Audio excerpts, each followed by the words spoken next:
Chapter 6. Jesus is Lord of the Sabbath. On the Sabbath, while he was going through the grain fields, his disciples plucked and ate some heads of grain, rubbing them in their hands.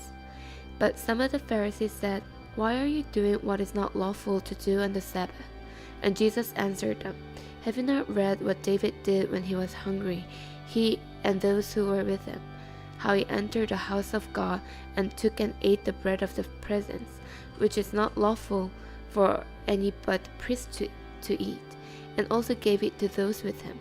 And he said to them, The Son of Man is Lord of the Sabbath."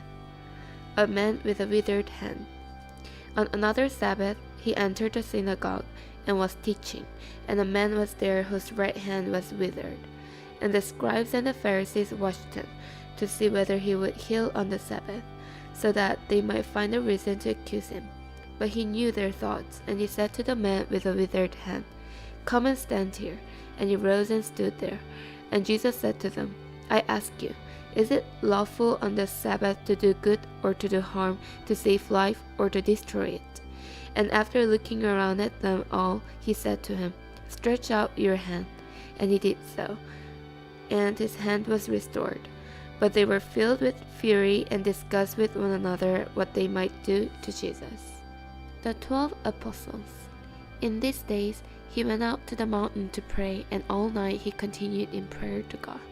And when day came, he called his disciples, and chose from them 12, whom he named apostles: Simon, whom he named Peter, and Andrew his brother, and James and John, and Philip, and Bartholomew, and Matthew, and Thomas, and James the son of Alphaeus, and Simon, who was called the Zealot, and Judas the son of James, and Judas Iscariot, who became a traitor.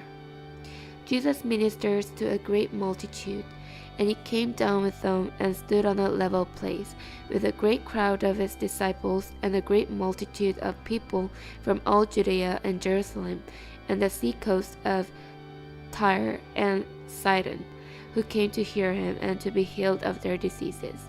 And those who were troubled with unclean spirits were cured. And all the crowd sought to touch him, for power came out from him and healed them all. The Beatitudes. And he lifted up his eyes on his disciples and said, "Blessed are you who are poor, for yours is the kingdom of God. Blessed are you who are hungry now, for you shall be satisfied. Blessed are you who weep now, for you shall laugh. Blessed are you when people hate you, and when they exclude you, and revile you, and spurn your name as evil, on account of the Son of Man. Rejoice in that day, and leap for joy, for behold, your reward is great in heaven, for so their fathers did to the prophets." Jesus pronounces woes. But woe to you who are rich, for you have received your consolation. Woe to you who are full now, for you shall be hungry. Woe to you who laugh now, for you shall mourn and weep. Woe to you when all people speak well of you, for so their fathers did to the false prophets. Love your enemies. But I say to you who hear, love your enemies. Do good to those who hate you. Bless those who curse you. Pray for those who abuse you.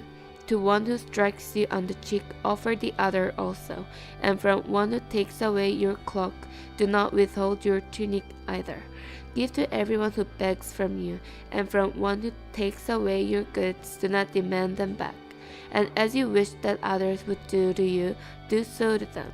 If you love those who love you, what benefit is that to you? For even sinners love those who love them. And if you do good to those who do good to you, what benefit is that to you? For even sinners do the same. And if you lend to those from whom you expect to receive, what credit is that to you? Even sinners lend to sinners to get back the same amount. But love your enemies and do good and lend, expecting nothing in return, and your reward will be great. And you will be sons of the Most High, for he is kind to the ungrateful and the evil. Be merciful, even as your Father is merciful. Judging others.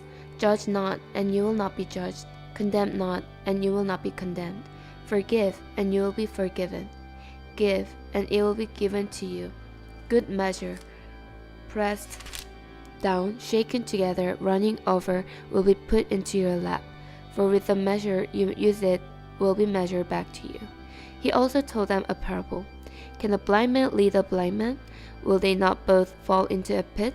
A disciple is not above his teacher, but everyone, when he is fully trained, will be like his teacher. Why do you see the speck that is in your brother's eye, but do not notice the log that is in your own eye? How can you say to your brother, Brother, let me take out the speck that is in your eye, when you yourself do not see the log that is in your own eye? You hypocrite! First take the log out of your own eye, and then you will see clearly to take out the speck that is in your brother's eye. A tree and its fruit. For no good tree bears bad fruit, nor again does a bad tree bear good fruit. For each tree is known by its own fruit. For figs are not gathered from thorn bushes, nor are grapes picked from a bramble bush. The good person out of the good treasure of his heart produces good, and the evil person out of his evil treasure produces evil. For out of the abundance of the heart his mouth speaks. Build your house on the rock. Why do you call me Lord, Lord, and not do what I tell you? Everyone who comes to me and hears my words and does them, I will show you what he is like. He is like a man building a house, who dug deep and laid the foundation on the rock. And when a flood arose, the stream broke against the house and could not shake it, because it had been well built.